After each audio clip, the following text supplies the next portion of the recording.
بسم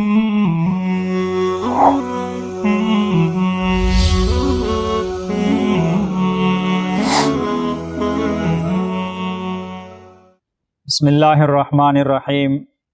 قال النبی صلی اللہ علیہ وسلم الخلق عیال اللہ احب الخلق الی اللہ من احسن الی عیالہ او کما قال علیہ الصلاۃ والسلام۔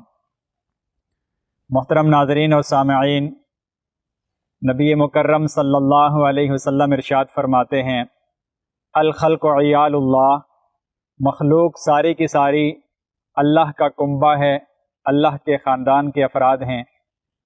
احب الخلق الی اللہ، پس مخلوق میں سے اللہ کے نزدیک سب سے پسندیدہ شخص وہ ہے من احسن الی عیالہ، جو اللہ کے کنبے کے ساتھ، اللہ کی مخلوق کے ساتھ اچھے اخلاق سے پیش آئے۔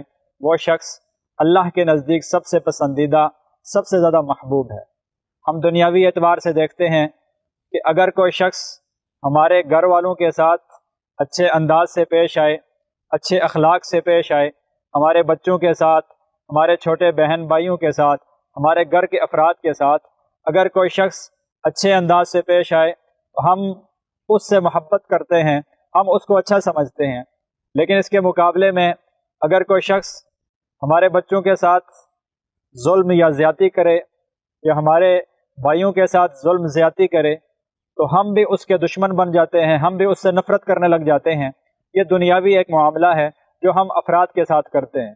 جو ہمارے گھر والوں کے ساتھ اچھائی کرتا ہے ہم اس کے ساتھ محبت کرتے ہیں، اور جو ہمارے گھر والوں کے ساتھ نفرت کرتا ہے تو پھر ہم بھی اس کے ساتھ نفرت اور ہم بھی اس کے ساتھ دشمنی کرنے لگتے ہیں۔ اس طرح نبی مکرم صلی اللہ علیہ وسلم نے فرمایا کہ مخلوق جتنی بھی ہے، چاہے وہ انسان ہوں چاہے وہ جانور ہوں، یہ سارے کے سارے اللہ کی مخلوق ہے، یہ سارے کے سارے اللہ کا کنبہ ہے، اللہ کا خاندان ہے۔ جب ہم اللہ کی مخلوق کے ساتھ، چاہے وہ انسان ہوں، انسانوں کے ساتھ بھی اچھے طریقے سے پیش آئیں، حسن سلوک سے پیش آئیں، چاہے وہ جانور ہوں، جانوروں کے ساتھ بھی اچھے سلوک سے پیش آئیں، اچھے طریقے سے پیش آئیں، ان کے اوپر ظلم اور زیادتی نہ کریں، بوجھ جو ڈالنا ہو ایک مقدار تک ڈالیں، اس سے زیادہ نہ ڈالیں۔ جب ہم اللہ کے مخلوق سے پیار کریں گے، اللہ کی مخلوق سے محبت کریں گے، اس کے نتیجے میں اللہ رب العزت بھی مجھ سے اور آپ سے، ہم سے محبت کرنا شروع کر دیں گے۔ اللہ رب العزت سے دعا ہے کہ اللہ تعالی ہم سب کو اپنی تعلیمات کے مطابق عمل کرنے کی توفیق عطا فرمائے اور حسن سلوک کے ساتھ ہر شخص کے ساتھ پیش آنے کی توفیق عطا فرمائے۔ وما علینا الا البلاغ المبین۔